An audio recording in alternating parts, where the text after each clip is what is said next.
Good news now. Skywatchers, mark your calendars. The clock is currently ticking now, as of course this Sunday South Africans will be treated to a breathtaking celestial event, a total lunar eclipse with the best views expected just after sunset.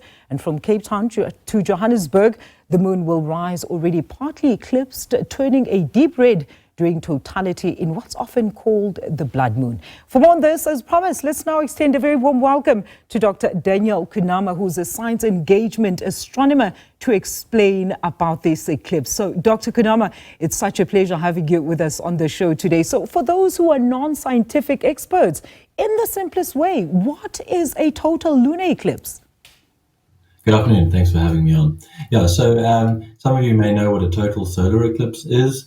That's when the moon passes between the Earth and the sun, so it blocks out the sun's light. Now, this is when the Earth is moving between the sun and the moon. So the moon is moving into the Earth's shadow, and that's why instead of being white, like the full moon normally is, reflecting the sun's light back, it's more red. And the red comes from our atmosphere because the light is getting scattered around the Earth as it passes around the Earth from the sun to the moon. Doctor, why is it called the five-corn moon? And also, which parts of South Africa will be able to witness this spectacle? Exactly what time is it also, Doctor? And is there anything that one needs to do in preparation for this, like safety goggles, aside, of course, for those who embrace this time as part of their religious as well as spiritual purposes?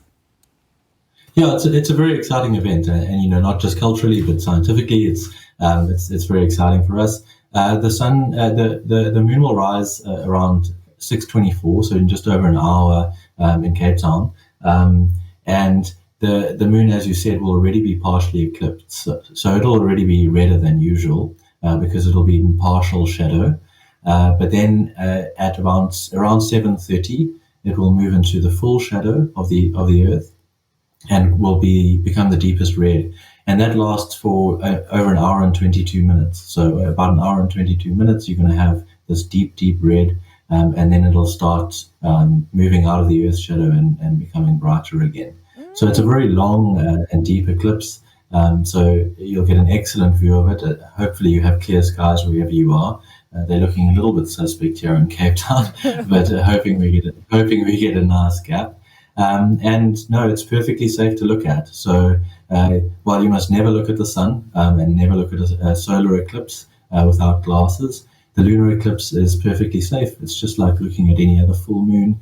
You can look with your naked eye. And if you have access to binoculars or a small telescope, then all the better. You'll be able to see a wonderful view. Doctor, does it have any impact on our daily lives? I mean, we've just experienced the black moon right at the end of August. I understand the whole world will actually be able to witness what we call this blood moon or this total eclipse.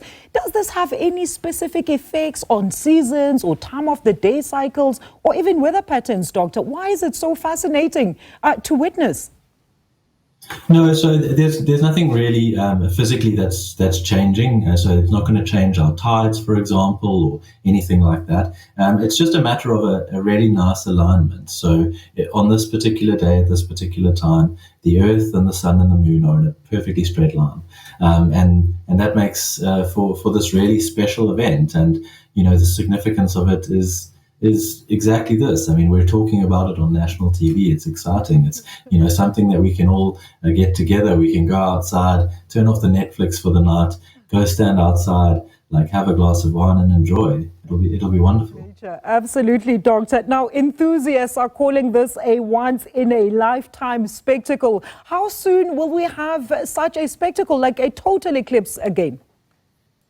Yeah, so lunar eclipses are much more common than solar eclipses. There are normally about 2 lunar eclipses a year. The next one will be visible in March next year. It won't be as good as this. It'll be more of a partial lunar eclipse. It'll be a few years before we get a nice proper one like this. But the one really exciting thing, which I can't wait for, is in 2030, South Africa is going to be experiencing a total solar eclipse, which will be coming down right from the Northern Cape right to KZN. And that's going to be an incredible event. So absolutely. Absolutely looking forward to that. It's going to be a couple of years to count down, though, Doctor. We're going to leave it there. Is there anything else you want to add on this sighting? Is there anything else that is related with this, specifically in relation to astronomers, that is quite significant?